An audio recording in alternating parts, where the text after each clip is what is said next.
सत श्री अकाल दोस्तों, आज ਤੁਹਾਨੂੰ विधान सभा की जो कार्रवाई सी ਜਾਂ कारगुजारी सी ਉਹਦੇ ਤੇ चर्चा ਕਰਨ ਵਾਸਤੇ ਉਹਦੇ ਬਾਰੇ ਦੱਸਣ ਵਾਸਤੇ ਤੁਹਾਡੇ ਨਾਲ रूबरू हो रहा हाँ। उम्मीद करते हैं कि तुसी सारे ठीक ठाक होंगे, ਤੁਹਾਡੇ परिवार वाले ठीक ठाक होंगे। साडा फर्ज बनता है कि जो विधान सभा ਦੇ ਵਿੱਚ ਹੁੰਦਾ है ਉਹਦੇ ਤੇ ਤੁਹਾਨੂੰ विस्तारपूर्वक पंजाब के कोने कोने च दसिया जाए।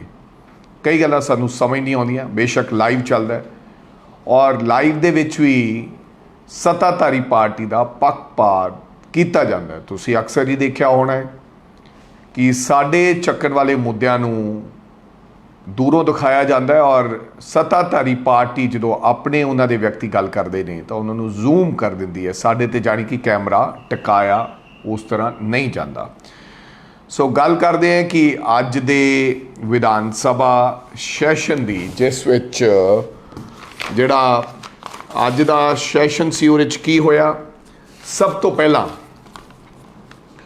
अज क्वेश्चन आर हुंदा है, वो जदों भी विधान सभा शुरू हुंदी है उहदे विच सवाल जवाब लए जाते हैं। 1 घंटे का वो सवाल जवाब का समा हुंदा है, जबकि इस वार जिहड़ा काली काली च सद्या सैशन, क्योंकि 15 दिन पहला हर विधायक ने आपदे सवाल लाने होंदे है, लेकिन इस वारी जिहड़ा सैशन सी वो मकसद के कोई होर सी, लेकिन वो गले पै गया। इस करके लोगों के विरोध का सामना करते हुए सैशन नूं वधाउणा पिया। तो अज दे सैशन की कार्रवाई बारे मैं तुहानूं दसना चाहुंदा है। अज दे सैशन विच अज फिर प्रश्न काल नहीं सी ते 0 आर तो शुरू करता। 0 आर दे विच असीं पंजाब दे अहम मुद्दे ते पखदे मुद्दों की गल करते हैं। समय मुताबक स्पीकर साहब तुसीं देखिया होना है आपदे लोगों नूं, हालांकि 0 आर दे विच ज़्यादा मौका विरोधी धिर नूं दिता जाता है क्योंकि वो मुद्दे लैके आउंदी है, लेकिन इस वारी दा 0 आर जिहड़ा अज दा भी सी उहदे च भी सत्ताधारी वालिआं नूं ज़्यादा मौका दिता गया तां जो वो 0 आर दा समा खा जान ते इस करके मुद्दिआं दी गल तो सरकार बच सके। सो 0 आर दे विच काफ़ी जिहड़े मुद्दे सी, चाहे वो फार्मर इशू सी, चाहे कोई आंगणवाड़ियां दा इशू सी, चाहे कोई होर मुद्दे सन, वो असी समय मुताबक चक्कन दी कोशिश की।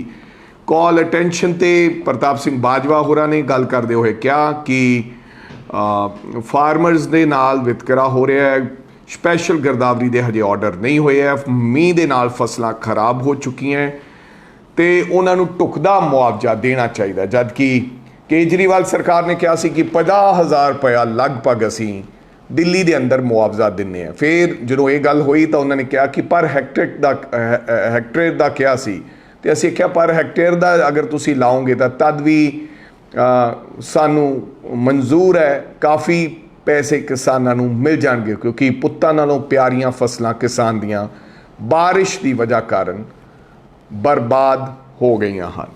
सो उस तो बाद सीगा मेज़ ते रखन वाले कागज़ पत्तर। सो वो बिजनेस का कागज़ है जिहड़ा साडे मेज़ ते रखा गया। ये है कार्रवाई कि कार्रवाई जिहड़ी है अज दे विधान सभा च होएगी, इस तो बिना कोई बिजनेस नहीं होगा, यानी कि इस तो बिना कोई कार व्यवहार नहीं होगा। सो तुसी देख रहे हो ध्यान दवाओ नोटिस जिहड़ा प्रताप सिंह बाजवा जी लैके आए ते नाल डॉक्टर राजकुमार ਚੱਬੇਵਾਲ, विक्रम सिंह चौधरी पहला पॉइंट, बरिंदर कुमार गोयल फिर वो खेतीबाड़ी ते उन्होंने सैकेंड किया। यही मत ओहनूं यही ध्यान दवाओ मेज़ ते रखे जाने वाले कागज़ point number 1, point number 2, point 3, point 4, point 5, point 6, point 7 आ 7 वो कागज़ रखने होंगे मेज़ ते, टेबल करनी है कार्रवाई 8, 9, 10, 11 यानी कि समाप्त 12 तक। फिर सीगा विधानक कामकाज, होर अगला बिजनेस की है ये 3 पंजाब स्टेट विजिलेंस ये बिल लैके आंदे दी पंजाब पेंडू सांझियां जमीनां ते पंजाब गुड्स एंड सर्विसेज, ये 3 बिल आए। अज मान साहब आए सी जो विजिलेंस का, क्योंकि वो विजिलेंस उन्होंने अंडर है इस करके उन्होंने आना पिया ते उन्होंने ये बिल पेश किया।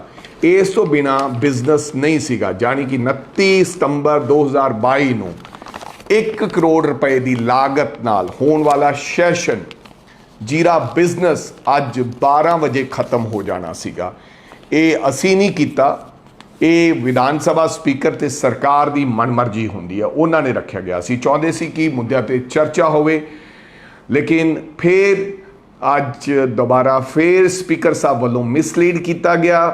पूरे पंजाब के लोगों नूं भावुक होकर एक भाषण के राही स्पीकर ने संबोधन करदियां कहा कि असी 3:30 वजे तक ये विधान सभा सैशन चलाउणा सीगा, लेकिन इनू 12:30 ही मुकाउणा पै रहा, क्योंकि जिहड़ी विरोधी धिर आ वो इसनूं चलन नहीं दे रही। जबकि सच्चाई कुछ होर सी। तुहानूं मैं दसदा कि बिजनेस कोई होर है नहीं सी, विधान सभा का सैशन बंद करना पैना सी। कार्रवाई तुहाडे वास्ते जानकारी देना चाहुंदा, कल भी असी पूरा दिन 3.5 घंटे खड़े रहे, लेकिन जिहड़ा विधान सभा का सत्र सीगा वो शाम के 6 बजे तक चलता रहा आपकी मन मर्जी के नाल। सो कहण दा भाव अज बिजनेस कोई नहीं सी, इस करके इन्होंने वो बंद करता। लोगों को मिसलीड नहीं करना चाहिए। अज रौला पाउण दा कारण ये सीगा कि मुख्यमंत्री साहब जो पहुंचे तो LOP साहब ने खड़े होकर कहा कि कल वाला जिहड़ा बहुत भखदा मुद्दा से, असी नहीं चाहते सी कि असी उस मुद्दे ते दोबारा फिर प्रदर्शन करिए, नारेबाजी करिए तो वैल च जाइए। इसे करके कहा कि मुख्यमंत्री साहब इस मुद्दे ते खड़े होकर बयान दे दें कि की होएगा, लेकिन उन्होंने बयान देने तो गुरेज की, तो मजबूरन तौर पर ओपोजिशन नूं वैल च जाके नारेबाजी करनी पई, उस मुद्दे की लड़ाई लड़नी पई। दोस्तों मैं बेनती करना चाहना कि बहुत अहम मुद्दे सन। मैं पहला भी कहा कि GST ते इन्होंने कहा सी पहले दिन चर्चा करनी है, हालांकि वो चर्चा हंगामे दा बन के रह गई। उहदे ते भी तैयारी पूर्ण सरकार दे सामने विरोधी साडी सीगी, लेकिन उन्होंने बिना चर्चे वाला विषय GST पावर ते स्टबल बर्निंग यानी कि पराली वाला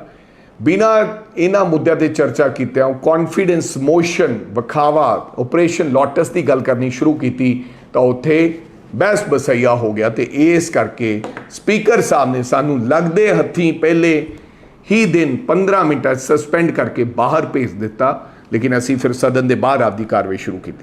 तुहाडी याददाश्त वास्ते दसना चाहना है, जिहड़ी ये GST ते मीटिंग करनी चाहते चर्चा करनी चाहते सी 29 जून नूं जदों सेंटर की FM जिहड़ी मिनिस्टर सी वो इत्थे आए, चंडीगढ़ आई, GST कौंसल की मीटिंग हुई जिहदे विच चीमा साहब ने भाग लिया।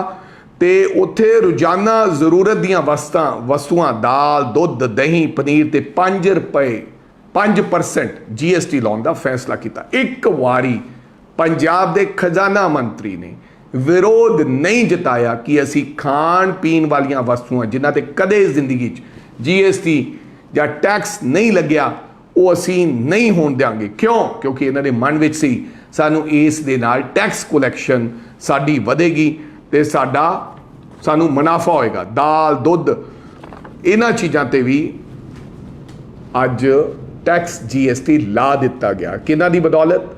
पंजाब सरकार ते खजाना मंत्री साहब की बदौलत। तुसी इसलिए अगे भी दसना चाहना है कि हो सकता है 5% GST लगन नाल थोड़ी कलैक्शन वध गई होवे, पर मैं ये दसना चाहना है कि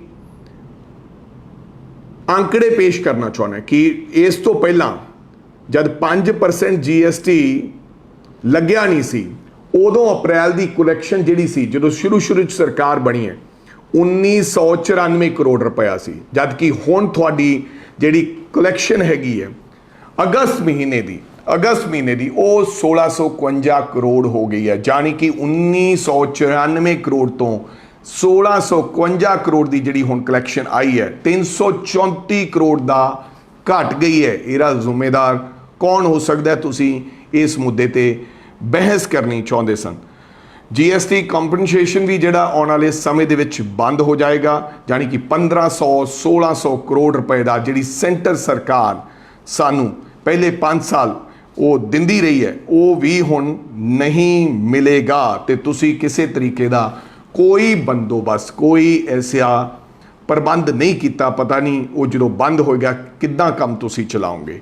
साडी सरकार यानी कि 2021-2022 विच 16,681 करोड़ GST कलैक्शन की गई सी।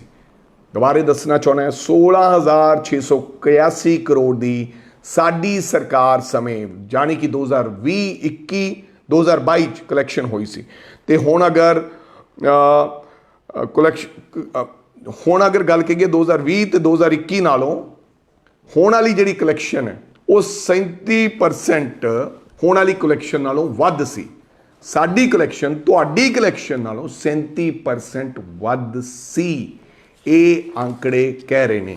ਤੇ GST ਤੇ ਕਿਹੜਾ ਤੁਸੀਂ ਕੋਈ ਚਰਚਾ ਕਰਨਾ ਚੰਗਾ ਹੁੰਦਾ ਅਗਰ ਤੁਸੀਂ ਜਿਹੜਾ 5% ਵਾਧੂ ਬੋਝ ਪੰਜਾਬ ਦੇ ਲੋਕਾਂ ਤੇ ਦੁੱਧ ਦਾ, ਦਾਲਾਂ ਦਾ, ਦਹੀਂ ਦਾ, ਮੱਖਣ ਦਾ ਪਾਇਆ, ਤੁਸੀਂ ਪ੍ਰਸਤਾਵ ਲੈ ਕੇ ਆਉਂਦੇ ਵਿਧਾਨ ਸਭਾ ਦੇ ਵਿੱਚ, ਰੈਜ਼ੋਲੂਸ਼ਨ ਲਿਆਉਂਦੇ ਕੌਨਫੀਡੈਂਸ ਮੋਸ਼ਨ ਦੀ ਥਾਂ ਤੇ ਕਿ ਇਹ ਟੈਕਸ ਪੰਜਾਬ ਦੇ ਵਿੱਚ ਲਾਗੂ ਨਹੀਂ ਹੋਏਗਾ ਤੇ ਗਰੀਬਾਂ ਨੂੰ ਇਸ ਗੱਲ ਦਾ ਫਾਇਦਾ ਮਿਲਦਾ ਕਿ ਸਾਨੂੰ ਇਸ ਗੱਲ ਦੀ ਮਦਦ ਮਿਲਦੀ। ਸਟਬਲ ਬਰਨਿੰਗ ਦੀ ਗੱਲ ਤੁਸੀਂ ਕੀਤੀ, ਮੈਂ ਇੱਕ ਛੋਟੀ ਜਿਹੀ ਉਦਾਹਰਨ ਦੇਣੀ ਚਾਹੁੰਦਾ। ਤੁਸੀਂ ਹਮੇਸ਼ਾ ਦਿੱਲੀ ਦੇ ਨੇ ਇਲਜ਼ਾਮਤ ਲਾਏ, ਤੁਹਾਡੀ ਸਰਕਾਰ ਉੱਥੇ ਸੀ, ਤੁਸੀਂ ਕਿਹਾ ਕਿ ਪੋਲਿਊਸ਼ਨ ਜਾਣੀ ਕਿ ਜਿਹੜਾ ਵਾਤਾਵਰਨ ਦੂਸ਼ਿਤ ਕੀਤਾ ਜਾਂਦਾ ਉਹ ਪੰਜਾਬ ਦੇ ਲੋਕ ਜਦੋਂ ਪਰਾਲੀ ਸਾੜਦੇ ਉਦੋਂ ਹੁੰਦੇ ਆ। ਹਾਲਾਂਕਿ ਸਦੀਆਂ ਤੋਂ ਪਰਾਲੀ ਸੜਦੀ ਆ ਰਹੀ ਹੈ।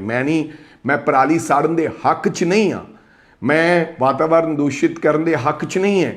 ਸਾਨੂੰ ਉਪਰਾਲੇ ਕਰਨੇ ਚਾਹੀਦੇ ਨੇ ਕਿ ਇਸ ਨੂੰ ਕਿਵੇਂ ਰੋਕਿਆ ਜਾਵੇ, ਕਿਸ ਤਰ੍ਹਾਂ ਪੁਖਤਾ ਬੰਦੋਬਸਤ ਕੀਤੇ ਜਾਣ, ਕਿਸ ਤਰ੍ਹਾਂ ਕਿਸਾਨ ਭਰਾਵਾਂ ਨੂੰ ਰਾਹਤ ਦਿੱਤੀ ਜਾਵੇ ਤਾਂ ਜੋ ਉਹ ਪਰਾਲੀ ਨਾ ਸਾੜਨ। ਮੈਨੂੰ ਨਹੀਂ ਲੱਗਦਾ ਕਿਸੇ ਕਿਸਾਨ ਦਾ ਚਿੱਤ ਕਰਦਾ ਹੈ, ਪਰ ਉਹਨਾਂ ਕੋਲੇ ਕੋਈ ਰਾਹ ਨਹੀਂ ਹੈ, ਉਹਨਾਂ ਕੋਲੇ ਕੋਈ ਉਪਰਾਲਾ ਨਹੀਂ ਹੈ, ਉਹਨਾਂ ਕੋਲੇ ਕੋਈ ਬੰਦੋਬਸਤ ਨਹੀਂ ਹੈ। ਤੇਲ ਦੀਆਂ ਕੀਮਤਾਂ ਆਸਮਾਨ ਤੇ ਲੱਗ ਗਈਆਂ, ਇਸ ਕਰਕੇ ਕਿਸਾਨ ਉਹਨੂੰ ਅੱਗ ਲਾਉਣਾ ਪਸੰਦ ਕਰਦਾ। ਹਾਲਾਂਕਿ ਉਹਨਾਂ ਨੂੰ ਵੀ ਪਤਾ ਹੈ ਕਿ ਧੂਏ ਨਾਲ ਹੋਣ ਵਾਲਾ ਪੋਲਿਊਸ਼ਨ ਨਾਲ ਦਾ ਨੁਕਸਾਨ ਦੇ ਖਮਿਆਜੇ ਸਾਨੂੰ ਆਉਣ ਵਾਲੇ ਸਮੇਂ 'ਚ ਗੰਭੀਰ ਹੋਣਗੇ। ਲੇਕਿਨ ਜਦੋਂ ਅੰਕੜੇ ਆਏ ਪਤਾ ਲੱਗਿਆ ਕਿ ਦਿੱਲੀ ਦੇ ਵਿੱਚ highest cluster of small scale industry ਹੈ ਇੰਡੀਆ 'ਚ, ਜਿਹੜੀਆਂ ਛੋਟੀਆਂ ਜਿਹੜੀਆਂ ਇੰਡਸਟਰੀ ਲੱਗੀਆਂ, ਅਰਾਊਂਡ 3182 ਇੰਡਸਟਰੀ ਯੂਨਿਟ ਲੱਗੇ ਨੇ ਦਿੱਲੀ ਦੇ ਵਿੱਚ, ਔਰ 18.6 ਜਿਹੜਾ ਪੋਲਿਊਸ਼ਨ ਪਰਸੈਂਟੇਜ ਹੈ 18.6 ਉਹ ਦਿੱਲੀ ਦੀਆਂ 3182 ਇਹਨਾਂ ਫੈਕਟਰੀਆਂ ਤੋਂ ਆਉਂਦਾ ਹੈ। ਇਹ ਪੰਜਾਬ ਦਾ ਕਿਸਾਨ ਪੋਲਿਊਸ਼ਨ ਨਹੀਂ ਫੈਲਾਉਂਦਾ। ਇਹ ਵੀ ਦੱਸਣਾ ਚਾਹੁੰਦਾ ਕਿ 28% ਪੋਲਿਊਸ਼ਨ ਦਿੱਲੀ ਦੇ ਜਿਹੜੇ ਵਾਹਨ ਨੇ ਜਾਨੀ ਕਿ ਵਾਹੀਕਲ ਨੇ, ਕਾਰਾਂ, ਜੀਪਾਂ, ਮੋਟਰਸਾਈਕਲ, ਸਕੂਟਰ ਆਦਿ, ਬੱਸਾਂ, ਉਹਨਾਂ ਤੋਂ 28% ਪੋਲਿਊਸ਼ਨ ਆਉਂਦਾ। ਔਰ ਦਿੱਲੀ ਜਿਹੜੀ ਸਭ ਤੋਂ ਪੋਲਿਊਟਡ ਹੈ, ਅੱਜ ਤੱਕ ਕੀ ਉਪਰਾਲਾ ਹੋਇਆ ਪੋਲਿਊਸ਼ਨ ਨੂੰ ਬੰਦ ਕਰਨ ਵਾਸਤੇ, ਇਹ ਵੀ ਦੱਸਣਾ ਚਾਹੁੰਦਾ। ਦਿੱਲੀ ਸਰਕਾਰ ਨੇ ਪਿਛਲੇ 2 ਸਾਲਾਂ ਵਿੱਚ ਸਟਬਲ ਬਰਨਿੰਗ ਤੇ ਜਾਨੀ ਕਿ ਪਰਾਲੀ ਤੇ ਡੀਕੰਪੋਜ਼ ਦੇ ਉੱਤੇ ਉਹਨੂੰ ਸਾਂਭ ਸੰਭਾਲ, ਉਹਨੂੰ ਡੀਕੰਪੋਜ਼ ਕਰਨ ਵਾਸਤੇ 68 ਲੱਖ ਰੁਪਏ ਖਰਚ ਦਿੱਤੇ ਹਨ। ਤੇ 68 ਲੱਖ ਰੁਪਏ ਨਾਲ ਉਹ ਚਾਹੁੰਦੇ ਨੇ ਜੋ ਦਿੱਲੀ ਨੇ ਉੱਥੇ ਕੀਤਾ ਹੈ, ਤੇ ਪੰਜਾਬ ਵਾਲੇ ਕਹਿੰਦੇ ਅਸੀਂ ਇਸ ਮੁੱਦੇ ਤੇ ਜਾਣੀ ਕਿ ਪਰਾਲੀ ਦੇ ਮੁੱਦੇ ਤੇ ਨਾ ਸਾੜਨ ਤੇ ਚਰਚਾ ਕਰਨੀ ਹੈ। ਦਿੱਲੀ ਸਰਕਾਰ ਨੇ 68 ਲੱਖ ਡੀਕੰਪੋਜ਼ ਤੇ ਖਰਚੇ, ਜਦਕਿ 23 ਕਰੋੜ ਦਾ ਖਰਚ ਜਿਹੜਾ ਹੈ ਉਹਦੀ ਐਡਵਰਟਾਈਜ਼ਮੈਂਟ ਤੇ ਹੋਇਆ ਹੈ। ਮੈਂ ਨਹੀਂ ਕਹਿ ਰਿਹਾ, ਇਹ RTI ਕਹਿ ਰਹੀ ਹੈ, ਇਹ ਅੰਕੜੇ ਕਹਿ ਰਹੇ। ਅਗਰ ਮੇਰੀ ਗੱਲ ਗਲਤ ਹੋਵੇ ਤਾਂ ਮੈਂ ਇਸ ਗੱਲ ਦੀ ਸਮੂਹ ਸੰਗਤ ਤੋਂ ਮਾਫੀ ਪਬਲਿਕਲੀ ਮੰਗਾਂਗਾ।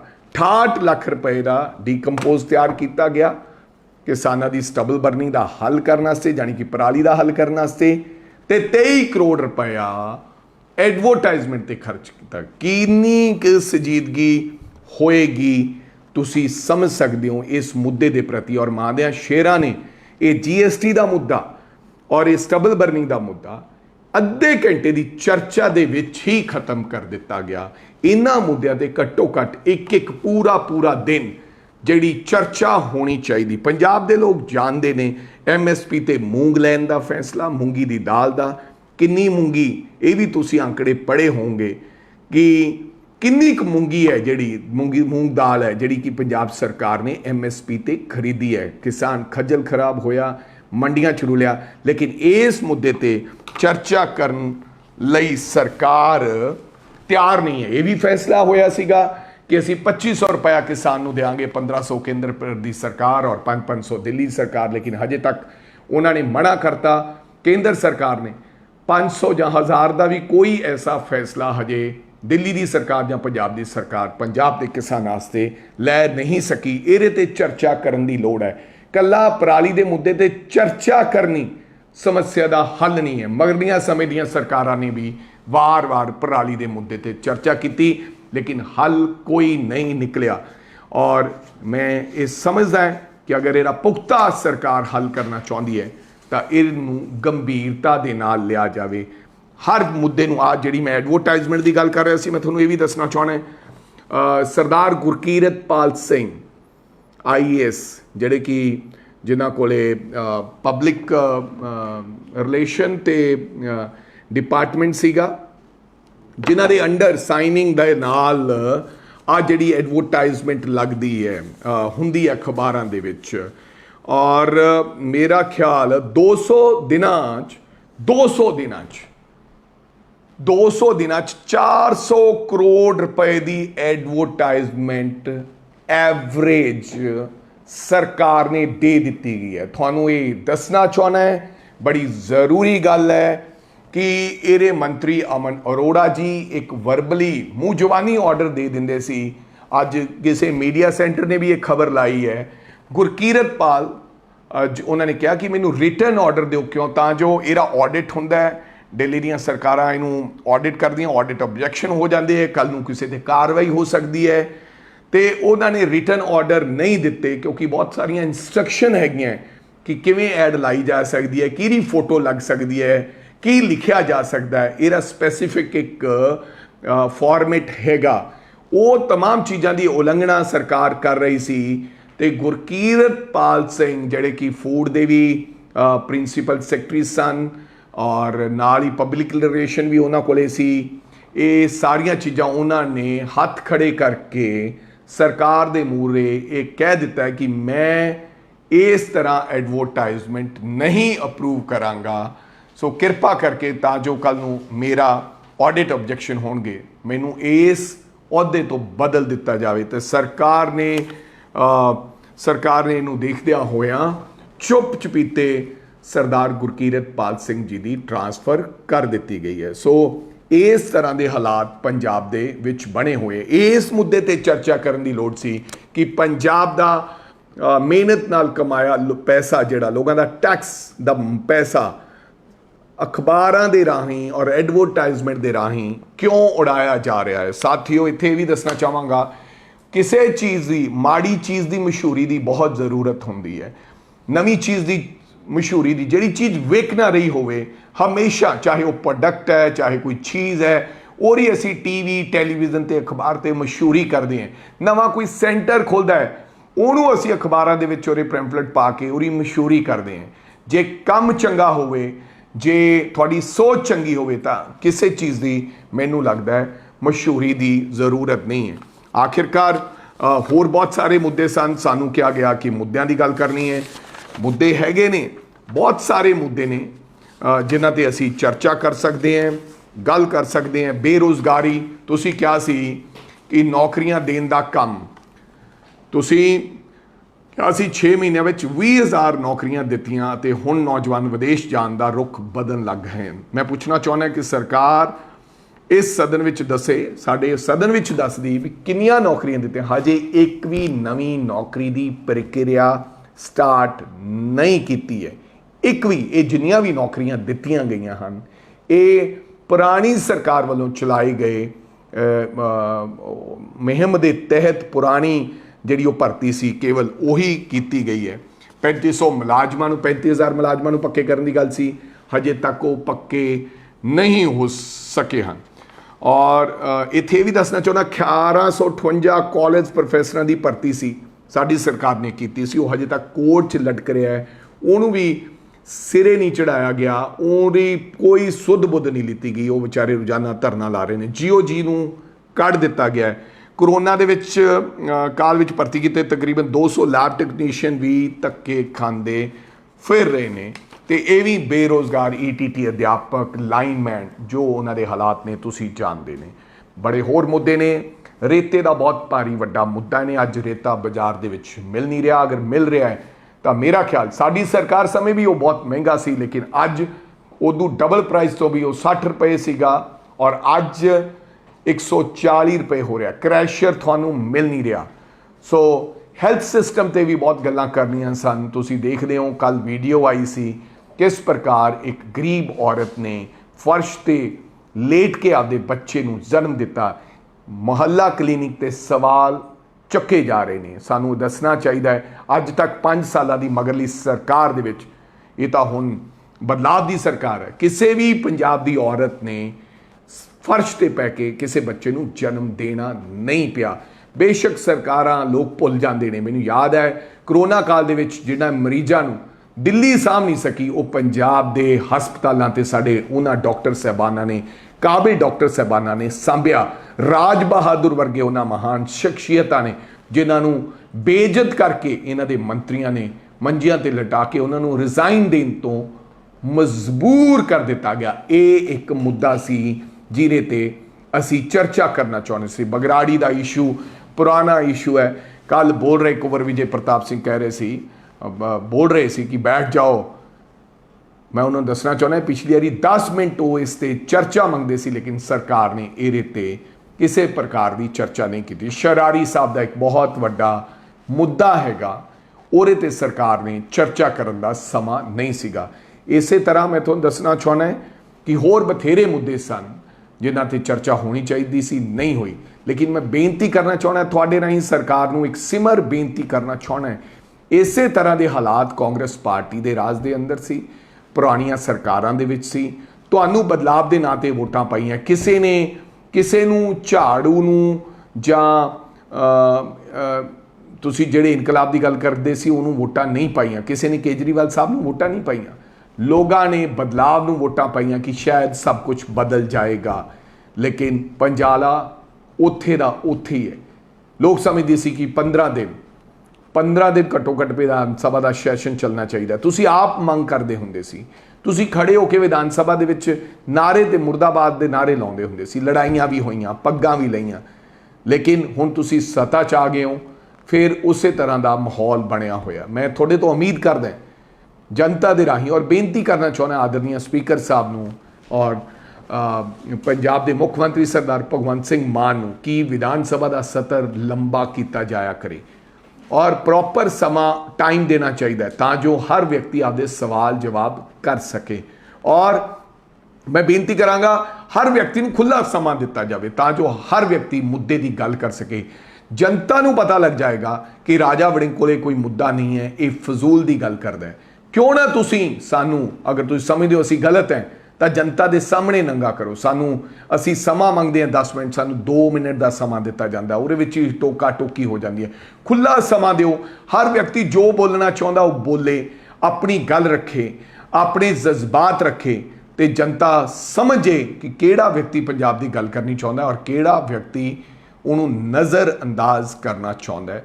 ਮੈਂ ਇਹ ਉਮੀਦ ਕਰਦਾ ਔਰ ਅਗਰ ਤੁਹਾਡੇ ਕੋਲੇ ਵਿਧਾਨ ਸਭਾ ਸੱਤਰ ਬੁਲਾਉਣ ਨੂੰ ਪੈਸੇ ਨਹੀਂ ਹਨ ਤਾਂ ਮੈਂ ਸਮਝਦਾ ਕਿ ਚੁਣੇ ਹੋਏ ਵਿਧਾਇਕਾਂ ਨੂੰ 2-2 ਮਹੀਨਿਆਂ ਦੀ ਤਨਖਾਹ ਕੱਟ ਲੈਣੀ ਚਾਹੀਦੀ ਹੈ। ਮੇਰੀ 1 ਮਹੀਨੇ ਦੀ ਵੱਧ ਕੱਟ ਸਕਦੇ ਹੋ ਤਾਂ ਜੋ ਪੰਜਾਬ ਦੇ ਲੋਕਾਂ ਨੂੰ ਅਸੀਂ ਮੁੱਦੇ ਦੀ ਗੱਲ ਕਰਕੇ ਉਹਨਾਂ ਨੂੰ ਦੱਸ ਸਕੀਏ ਕਿ ਆਓ ਸਾਡੇ ਮਨ ਦੇ ਵਿੱਚ ਆਹ ਮੁੱਦੇ ਹਨ, ਇਹਨਾਂ ਮੁੱਦਿਆਂ ਤੇ ਲੈ ਕੇ ਅਸੀਂ ਗੱਲ ਕਰਨੀ ਚਾਹੁੰਦੇ ਹਾਂ ਤਾਂ ਜੋ ਦੁੱਧ ਦਾ ਦੁੱਧ, ਪਾਣੀ ਦਾ ਪਾਣੀ, ਸੱਚ ਕੀ ਹੈ, ਸੱਚਾਈ ਕੀ ਹੈ, ਉਹ ਪੰਜਾਬ ਦੀ ਜਨਤਾ ਦੇ ਸਾਹਮਣੇ ਰੱਖੀ ਜਾਵੇ। ਔਰ ਮੈਂ ਬੇਨਤੀ ਕਰਾਂਗਾ ਕਿ ਜਿਹੜੇ ਕੈਮਰਾਜ਼ ਹੈ ਤੁਹਾਡੇ ਉਸੇ ਤਰ੍ਹਾਂ ਹੀ ਫੋਕਸ ਕਰਿਆ ਕਰੋ। ਇਹ ਛੋਟੀਆਂ ਸ਼ਰਾਰਤਾਂ ਦੇ ਨਾਲ ਕੋਈ ਗੱਲ ਬਣਨੀ ਨਹੀਂ ਹੈ। ਔਰ ਮੇਰੀ ਆਖਿਰ ਵਿੱਚ ਇਹ ਬੇਨਤੀ ਹੈ ਕਿ ਮਰਿਆਦਾ ਸਹਿਤ ਕੱਲ ਬਹੁਤ ਸਾਰੇ ਲੋਕਾਂ ਨੇ ਬਿਨ ਮਰਿਆਦਾ ਤੋਂ ਥੱਲੇ ਡਿੱਗ ਕੇ ਬਹੁਤ ਸਾਰੀਆਂ ਗੱਲਾਂ ਕੀਤੀਆਂ ਬਾਹਰ ਆ ਕੇ ਮੀਡੀਆ ਦੇ ਸਾਹਮਣੇ। ਮੈਨੂੰ ਲੱਗਦਾ ਕਿ ਸਾਨੂੰ ਹਾਊਸ ਦੀ ਮਰਿਆਦਾ ਤੇ ਇੱਕ ਦੂਜੇ ਦੀ ਮਰਿਆਦਾ ਤੇ ਕਾਇਮ ਰਹਿਣਾ ਚਾਹੀਦਾ ਹੈ। ਲੋਕਤੰਤਰ ਦੇ ਵਿੱਚ ਵਿਰੋਧੀ ਧਿਰ ਦਾ ਫਰਜ਼ ਬਣਦਾ ਹੈ ਕਿ ਉਹ ਆਵਾਜ਼ ਬੁਲੰਦ ਰੱਖੇ ਔਰ ਅਸੀਂ ਆਪਦੇ ਤੌਰ ਤਰੀਕੇ ਦੇ ਨਾਲ ਸਿਸਟਮ 'ਚ ਰਹਿ ਕੇ ਉਹ ਨਾਰਿਆਂ ਦੀ ਗੂੰਜ ਦੇ ਨਾਲ ਪੰਜਾਬ ਦੇ ਲੋਕਾਂ ਦੀ ਆਵਾਜ਼ ਬੁਲੰਦ ਰੱਖਣ ਦੀ ਕੋਸ਼ਿਸ਼ ਕਰ ਰਹੇ ਸਾਂ। ਸੋ ਇਹ ਜਾਣਕਾਰੀ ਮੈਂ ਤੁਹਾਨੂੰ ਦੇਣਾ ਚਾਹੁੰਦਾ ਸੀ। ਅੱਗੇ ਤੋਂ ਜਾਣਕਾਰੀ ਦਿੰਦੇ ਰਵਾਂਗੇ ਦੋਸਤੋ। ਅਗਲਾ ਵਿਧਾਨ ਸਭਾ ਜਿਹੜਾ ਹੁਣ ਹੈਗਾ ਲਾਸਟ ਡੇ ਉਹ 3 ਤਰੀਕ ਨੂੰ ਹੈ। ਦੇਖਦੇ ਹਾਂ ਕੀ ਹੁੰਦਾ 3 ਤਰੀਕ ਨੂੰ। ਮਿਲਦੇ ਹਾਂ ਔਰ ਸਾਰੀ ਕਾਰਵਾਈ 3 ਤਰੀਕ ਤੋਂ ਫਿਰ ਤੁਹਾਨੂੰ ਅਸੀਂ ਵਿਸਤਾਰਪੂਰਵਕ ਇਸੇ ਤਰ੍ਹਾਂ ਹੀ ਦੱਸਾਂਗੇ। ਤੁਹਾਡਾ ਸਾਰਿਆਂ ਦਾ ਬਹੁਤ ਬਹੁਤ ਧੰਨਵਾਦ। ਸਤਿ ਸ਼੍ਰੀ ਅਕਾਲ।